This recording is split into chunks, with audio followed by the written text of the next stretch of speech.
Hello everyone, and welcome back to the channel. Today we're taking a look at Bloodloop, a 5v5 tactical hero shooter game integrated with blockchain, TLDR. It's in early development, it's an enjoyable core loop, some underpowered abilities from your heroes, needs a bit of polish to stand out in the genre, and I'd say it's too early to recommend, but it's worth keeping an eye on. How to play? It's currently in closed testing via the Epic Store. Game loop. Right now, there is only one game mode, which is Team Deathmatch. Joining the lobby, there is the possibility of up to 5v5.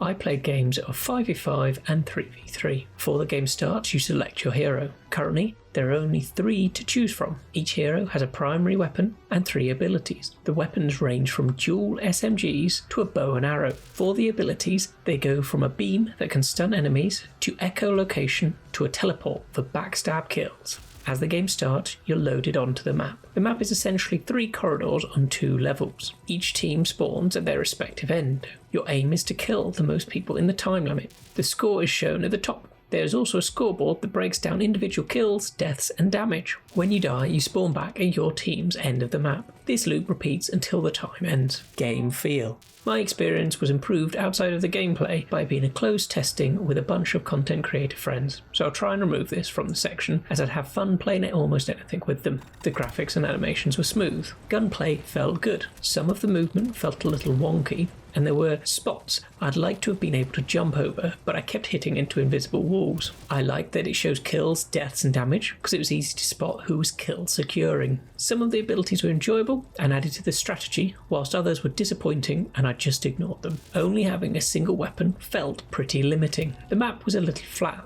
It was just 3 corridors. Collecting the pixel hearts from fallen enemies was good for healing. It did get pretty sweaty at points, but that could have been because we were all taunting each other in VC. Some comments on Twitter about it mainly being Lyra. Whilst areas did feel familiar, there did seem to be plenty of alteration, and I'd hope to see more development away from the framework as the game moves through the dev cycle. Rating. The core loop was enjoyable.